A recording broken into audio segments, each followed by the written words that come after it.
നമസ്കാരം. കൊച്ചി നഗരത്തെയും നഗരവാസികളെയും വീർപ്പുമുട്ടിക്കുന്ന നിരവധി പ്രശ്നങ്ങൾ അവിടെയുണ്ട് എന്നാണ് പറയുന്നത്. അതിലൊന്നാണ് ഗതാഗതക്കുരുക്ക്. അടുത്തത് മാലിന്യ പ്രശ്നമാണ്. എന്തായാലും ഈ മാലിന്യ പ്രശ്നത്തിന് പരിഹാരമാകും എന്ന സന്തോഷ വാർത്തയാണ് കൊച്ചി നഗരവാസികളെ തേടി എത്താൻ പോകുന്നത്. ഒരു വർഷത്തിനുള്ളിൽ ബ്രഹ്മപുരത്ത് പ്രവർത്തിക്കുന്ന പ്ലാന്റുകളുടെ എണ്ണം 4 ആകുന്നതോടെ സംസ്ഥാനത്തെ സമ്പൂർണ്ണ മാലിന്യ നിർമ്മാർജ്ജന നഗരമായി കൊച്ചി മാറും.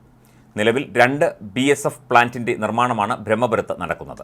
ഇനി 2 പ്ലാന്റ് കൂടി നിർമ്മാണം ആരംഭിക്കുന്നതോടെയാണ് ബ്രഹ്മപുരത്ത് ഒരു വർഷത്തിനുള്ളിൽ വരുന്ന പ്ലാന്റുകളുടെ എണ്ണം 4 ആകുന്നത്.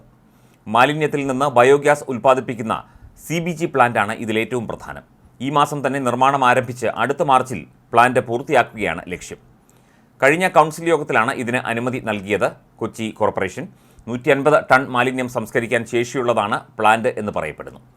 CBG പ്ലാന്റ് പ്രവർത്തനം ആരംഭിക്കുന്നതുവരെ മാലിന്യം സംസ്കരിച്ച് വളമാക്കി മാറ്റാൻ 50 ടൺ ശേഷിയുള്ള പുതിയ വിൻഡ്രോ കമ്പോസ്റ്റ് പ്ലാന്റ്, 50 ടൺ വീതം ശേഷിയുള്ള 2 BSF പ്ലാന്റുകൾ എന്നിവയാണ് ഒരു വർഷത്തിനുള്ളിൽ ബ്രഹ്മപുരത്ത് വിഭാവനം ചെയ്യുന്ന മറ്റ് പദ്ധതികൾ. CBG പ്ലാന്റ് പ്രവർത്തന സജ്ജമായാലും 150 ടണ്ണിൽ കൂടുതൽ വരുന്ന മാലിന്യം സംസ്കരിക്കുന്നതിന് ഈ പ്ലാന്റുകൾ ഉപയോഗപ്പെടുത്താൻ സാധിക്കും. സമീപത്തെ തദ്ദേശ സ്വയംഭരണ സ്ഥാപനങ്ങളിൽ നിന്ന് ഡിപ്പിംഗ് ഫീസ് വാങ്ങി മാലിന്യം എത്തിച്ച് കോർപ്പറേഷന് വരുമാനമുണ്ടാക്കാനും സാധിക്കും.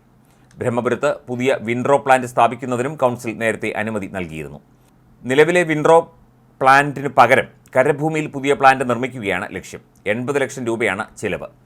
പുറത്തുനിന്നുള്ള ഏജൻസികൾക്ക് പകരം സർക്കാർ എംപാനൽ ചെയ്തിട്ടുള്ള ഏജൻസികൾക്ക് നിർമ്മാണ ചുമതല നൽകാനാണ് തീരുമാനം. 100 ടൺ ശേഷിയുള്ള പ്ലാന്റിനാണ് അനുമതി ചോദിച്ചതെങ്കിലും 50 ടൺ ആണ് അനുവദിച്ചത്. കൗൺസിൽ യോഗത്തിൽ 150 ടൺ വേണമെന്ന ആവശ്യം ഉയർന്നതോടെ 100 ടണ്ണിന് അനുമതി നൽകണമെന്ന് സർക്കാരിനോട് കോർപ്പറേഷൻ ആവശ്യപ്പെടും. പുതിയ പ്ലാന്റുകൾ പ്രവർത്തനം ആരംഭിക്കുന്നതോടെ സമ്പൂർണ്ണ മാലിന്യ സംസ്കരണം നടത്തുന്ന സംസ്ഥാനത്തെ ഏക നഗരമായി കൊച്ചി മാറുമെന്ന് മേയർ M. അനിൽകുമാർ പറഞ്ഞു. വിവിധ സാങ്കേതിക വിദ്യകൾ ഉപയോഗിച്ചാണ് നഗരത്തിൽ മാലിന്യ സംസ്കരണം നടപ്പിലാക്കുന്നതെന്നും അദ്ദേഹം വ്യക്തമാക്കി.